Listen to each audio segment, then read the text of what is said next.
Good morning, everybody. Happy Tie-Dye Friday. I have my mushroom on. Let's go see what's blooming out in the field.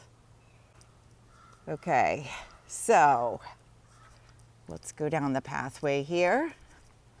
I promised everyone a little tour, and that's what we'll do. We'll try to do this in the bright sunshine. So the field is really kind of growing in now, and stuff is even past that I've got to get out of the bed, and there's even spots right here in the bed to be planted. I do have trays started.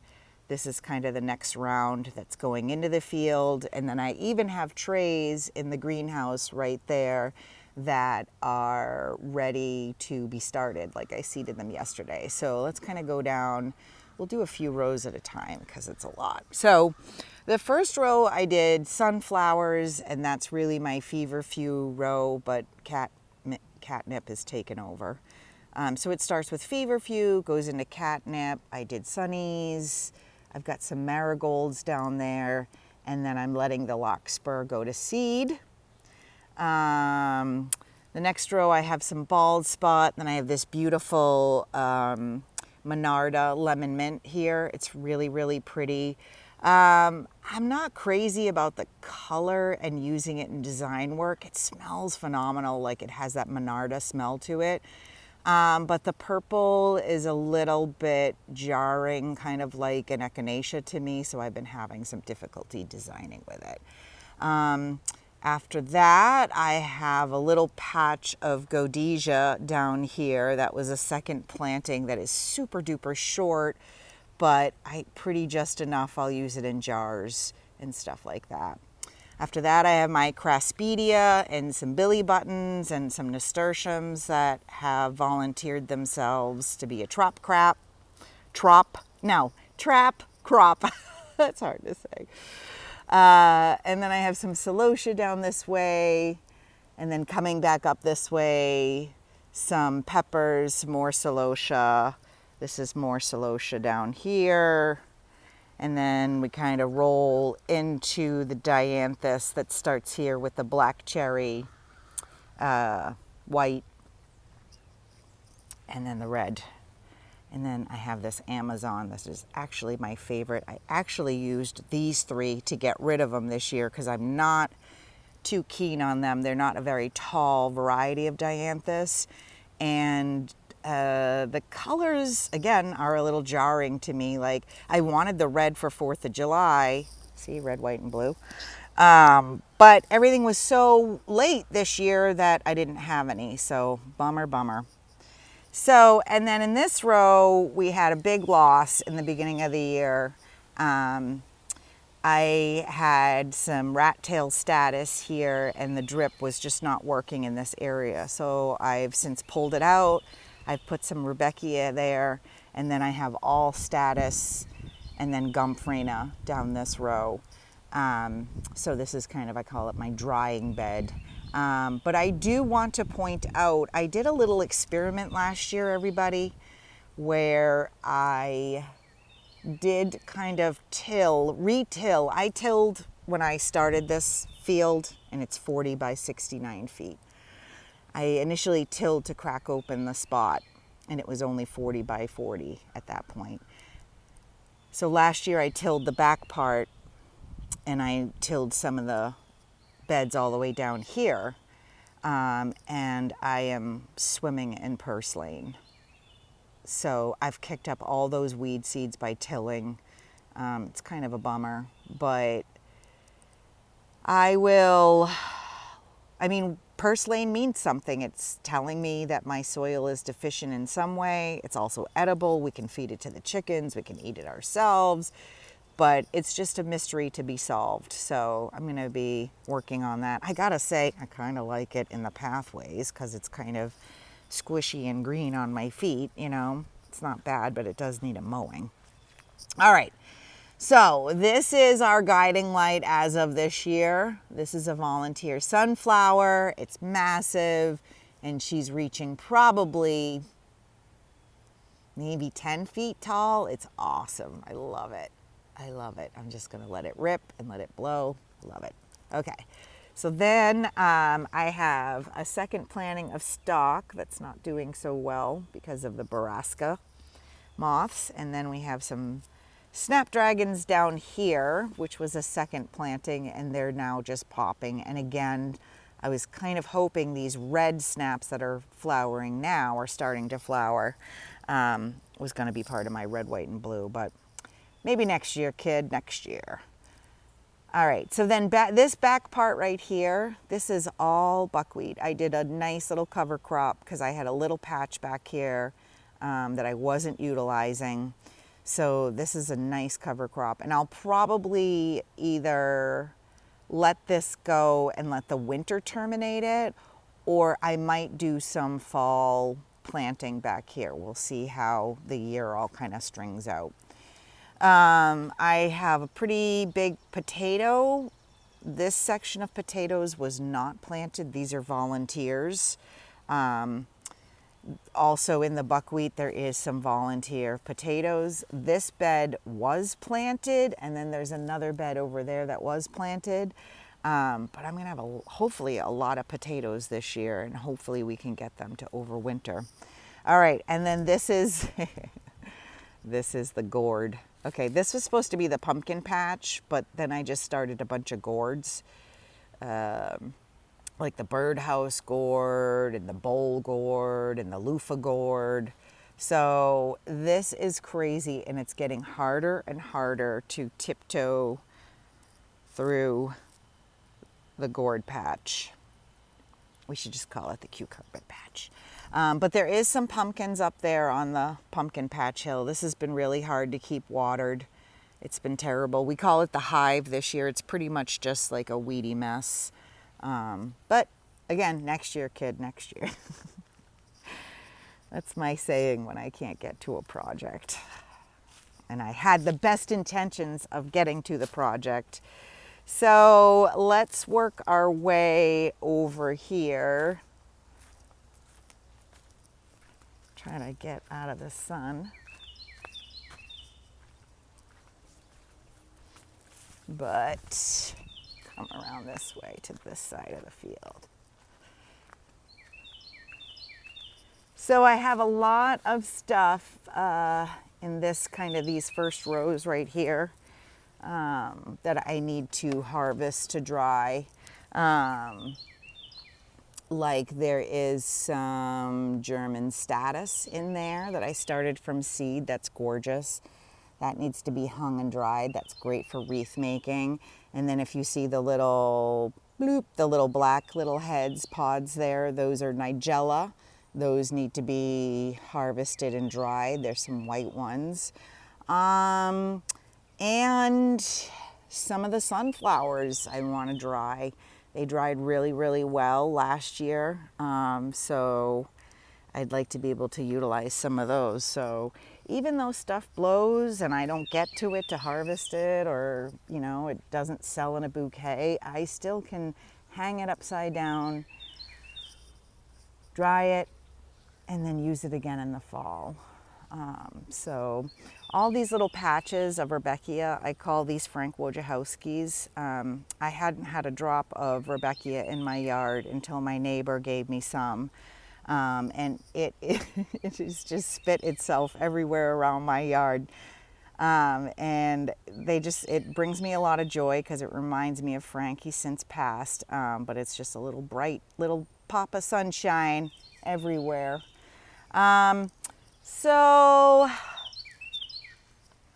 this patch is looking a little rough, this sunflower patch. I'll soon come in here, cut it all back. I will clean up the bed, I'll weed it really, really well, and then I will replant it with sunflowers. If I don't replant it with sunflowers, like if I find that there's other spots in the field here that I can put my last 2 succession plantings of sunflowers, then what I'll do is I'll do that buckwheat. I'll do another cover crop on this spot because this could use a cover crop and something growing on it all winter. This next row was my first planting of stock. I'm a little embarrassed. I really got to get in here and clear this bed. It's it's just been hot, and I just like, you know, you start doing it and then you just get exhausted, and then you bump around and you go somewhere else. But I've really got to get this cleared out, because if you see that white netting right there, that's the insect netting. And since this bed is already set up for insect netting, I'd like to do my fall kale planting in here and my fall stock planting in here. So again, I need to really strip this bed, weed it really, really, really well, give it another feeding of some amendments, and then maybe add some compost if we have some, and then replant it, cover it with the netting, and then hopefully we'll have some flowers for October, November. But see, here's another patch of the Rudbeckia. It's right in the middle of the field, not supposed to be here, but I don't have the heart to dig it up. I harvest this actually for cut flowers. I find it to be a great filler. It's got lots of little branches on it, so it really, you know, adds a lot of structure to a bouquet and a lot of bulk. So go ahead, Frankie, grow away. I mean, don't grow away, grow up. That's what I meant. All right, so I was able to come in here and cut back my first planting of snaps. I do this every year, and every year I usually kind of either regret it or I'm happy about it. It's kind of funny how things like that work out.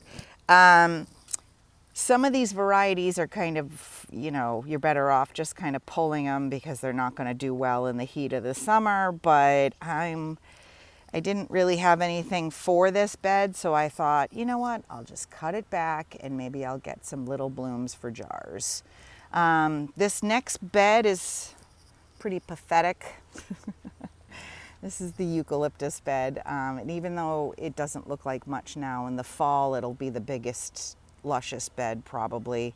It takes a while for the eucalyptus to get its stride. And then once it does, you really don't harvest it until like January, February, March. It's like a tree, you know, so you kind of coppice it over the winter months and cut it all back then. So though it doesn't look like much now, later on it will look like something. And then of course my zinnia beds, my favorite. I have my red, orange, yellow, green, blue, purple row. I've got my rainbow row, and then I've got more of my specialty stuff. Down the end of my specialty row, I did direct seed my kind of a second planting of zinnias, because what I find is I start these guys in the greenhouse in March. And zinnias like it hot. They're like tomatoes. They don't really like to be chilly. They like the soil nice and warm by the time you get in them. So that's why I grow them a lot on the plastic, because the plastic kind of heats up the soil ahead of time. So I'm planting them into warmer soil, so they're a little bit happier. But technically, you know, you don't really start zinnias until May, you know, so I'm kind of getting a 2-month jump on them. But that 2-month jump also leads to kind of making the plant a little bit weaker. And so you get stuff like powdery mildew, rust. I shouldn't even say these words around these plants, but basically that's what happens. You get kind of a weaker plant, and they get susceptible. So if you do a later start, or a second planting, you can kind of get this first gorgeous flush of blooms, and then it peters out a little bit, and then you have these guys down here that are kind of coming up. That'll be your later on blooming, your succession. The bronzy fennel is looking great. I can't wait to see, it usually gets eaten down by all the swallowtail butterflies. It's kind of fun. It smells delicious. It smells like black licorice, and I'm just so in love with it. It smells like a good and plenty. I'm actually having to do some sympathy flowers today, and I couldn't help myself. It just was such a beautiful smell, and I think it will be a lovely change from what you see usually in a funeral parlor. My Cosmos, I'm a huge Cosmo fan, and yet you'll never see them in any of my bouquets because they don't last very long. And I don't want to put them in a bouquet if they don't last long, but I'll put them in a bridal bouquet, or I'll put them on my table, or if a cute little English woman comes and says, oh, you have cosmos, I'll cut her a bouquet. But yeah, I grow them every year and I don't really do much with them. But okay, this is a big tree stump right here. This is what this terrible mess is, and we're just waiting for it to rot to connect the bed. That's milk thistle right there. We're gonna make some tea out of that. We got some, going a little backwards here, got some calendula that seeded itself, some Lauren's grape poppy that seeded itself, sunflowers that seeded itself. We have a lot of volunteers this year of sunflowers, and I remember, I won't use any names, but I did the middle school's nurse's daughter's wedding a long time ago. She was a lovely woman. She has a gorgeous yard and a beautiful garden, and she had sunflowers everywhere. You know why? And they were all volunteers because she fed the birds. She loved birds so much, and then she just had sunflowers everywhere. And she was like, oh, there are weeds in my yard. They're everywhere. She would pull them up and just like, she would just kind of control them by weeding them out, you know, but she just had sunflowers everywhere because she was feeding all the birds. And I remembered like looking at her yard going, that's like, you know, heaven on earth to me. Like when I see that, like when I can, like, I spy with my eye, I just love that. I just feel like that's like, you know, makes me feel good on the inside.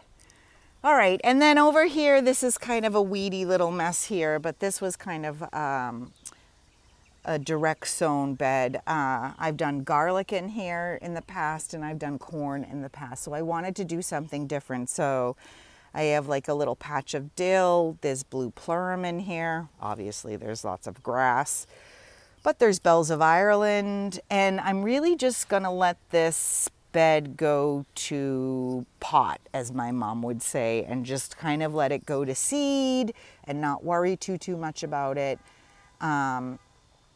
And hopefully I'll get some volunteers in this spot next year, because it's kind of a tricky spot. When I do corn in this spot, it usually does really good.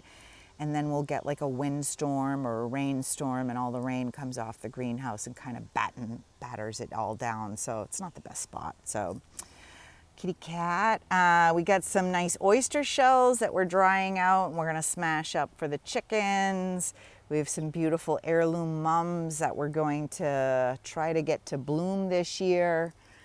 But yeah, everything is looking really beautiful. Some stuff is starting to get a little haggard because the heat just kind of came on and made everything bloom.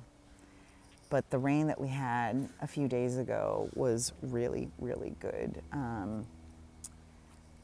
Everything is just colorful now. I remember feeling like sitting down in May going, where's, it's lush and beautiful, but where's all the sparkle? And here it is. It's all here. So we got a nice patch of goldenrod everywhere. This is a beautiful, sweet autumn clematis that covers this and actually goes up into the tree, so that'll be beautiful. My aunt's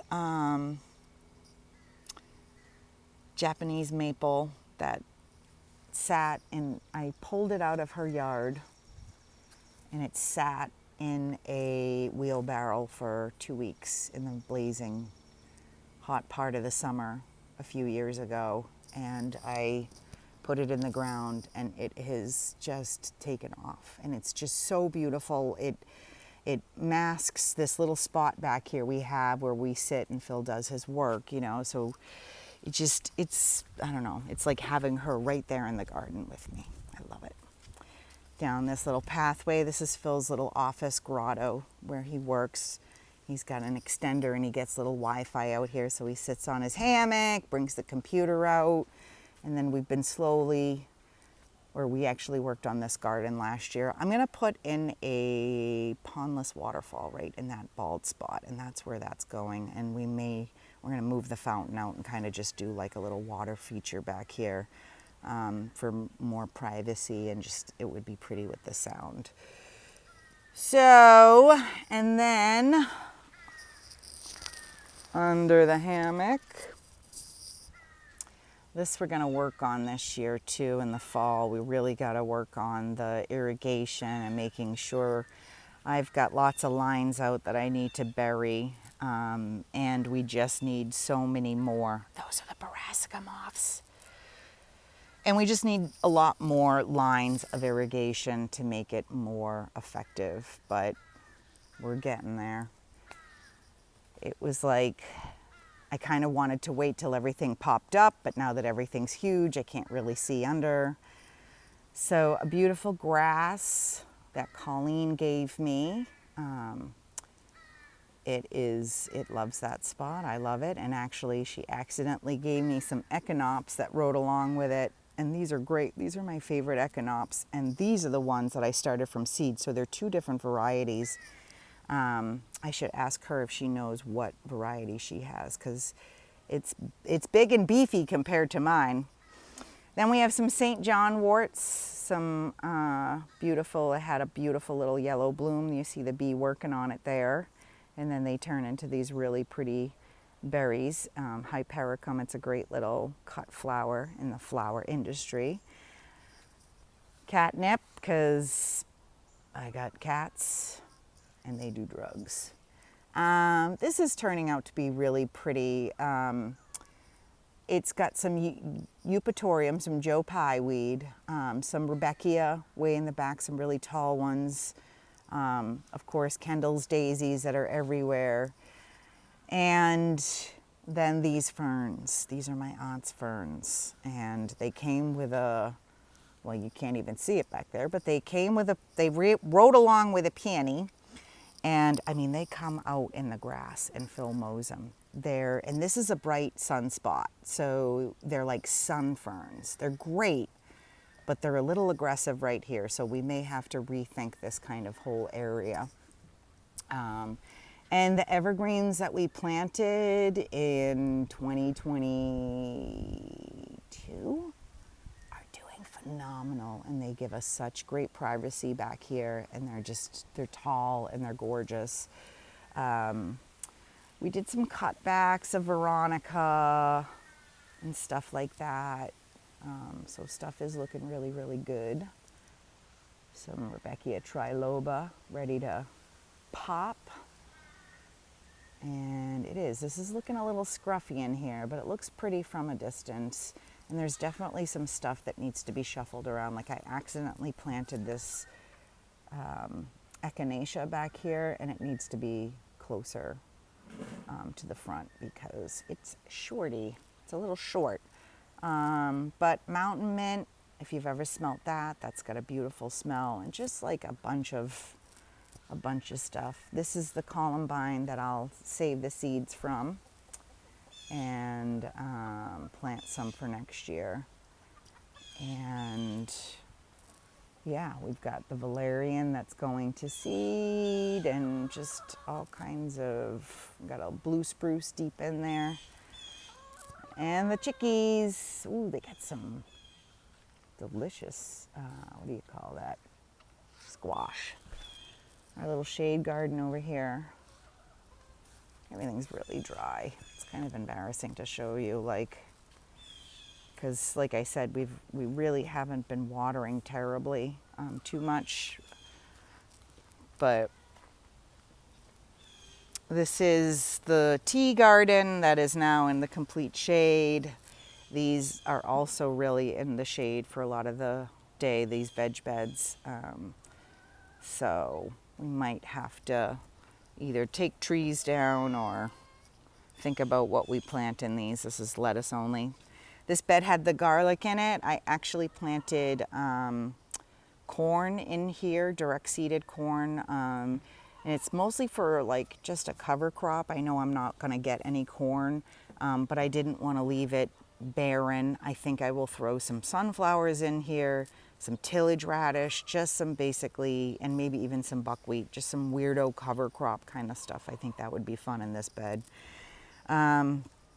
This is Ned's rhubarb. That's aggressive and blooming, so I'm gonna have to deal with that. If anyone needs rhubarb, let me know.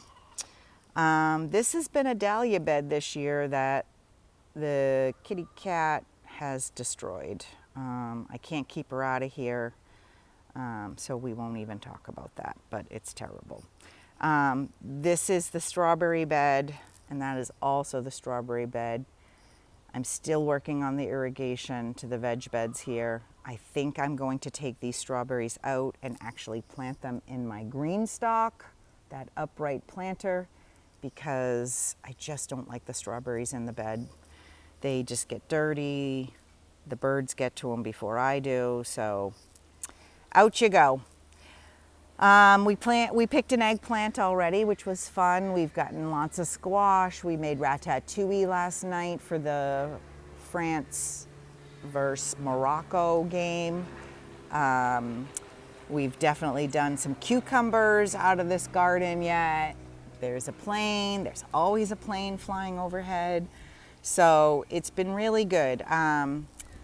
Let us quickly, Big Phil is making some compost tea. Let's go look in the front yard and see what we can find. Yeah. So this is another one of our shade gardens. It's usually a lot lusher, but like I said, it's very dry. Same with this one. I thought this was in the shade enough, but some of these hostas at the end, I feel like I need to move. So we'll kind of rearrange some stuff this fall. You know, where once was shade is now sunlight, and which was once sunlight is now shade. That happens a lot. This looks really weedy though. We have a row of roses here, some artemisia, and some crazy other stuff. The grape bush looks really good, but what I really wanted to show you was, those hydrangeas are pretty.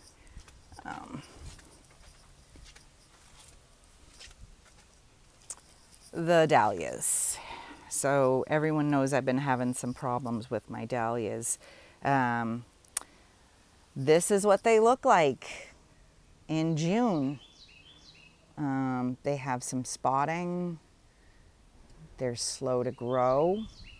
This is a really good example. It's hard to see in the sunlight too, so I'm hoping my shadow you can see it. So it's not great. I mean, I look at the newer growth and it seems greener than the older growth, and that usually says that is a nutrition deficiency. You know, if the newer growth kind of pushes through, but if the newer growth has the spots, then it's probably a virus. So I've just been watching it. We did kind of feed it, but we probably should have waited until the end of that heat wave.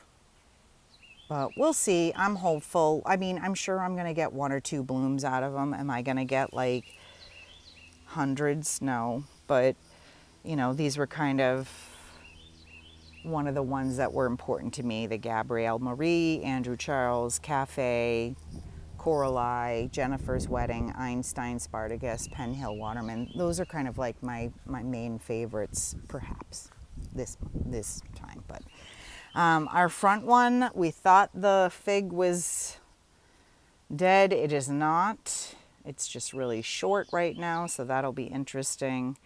I got some nice Jim Baggett's zinnias. It's a great mix.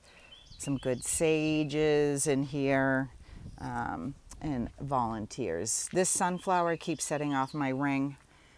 Might have to die. It's driving me crazy. The peonies have gone by, but the foliage still looks great. It's got no PM. It's photosynthesizing its little brains out right now.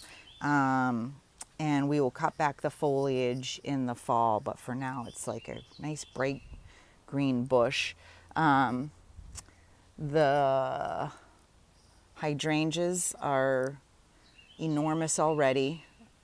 I gave them a terrible haircut last year, and they've recouped pretty well. But that's it in a nutshell. Like I said, it's pretty rough because it is pretty dry out here. This is the watering system that we got from Frank Wojciechowski from Keep North Attleboro Beautiful. He used to go around and water all the gardens in North Attleboro with this. We've now called it Frankenfurter because we got it from Frank Wojciechowski, A, and B, we're making fertilizer in it. We're making compost tea, so it's our fertilizer on wheels. So Frankenfurter. And then this is Ivy. He loves a garden bed with some straw in it. It's his favorite thing. So, all right, everybody. Happy Tie-Dye Friday. Ivy, tell everyone goodbye.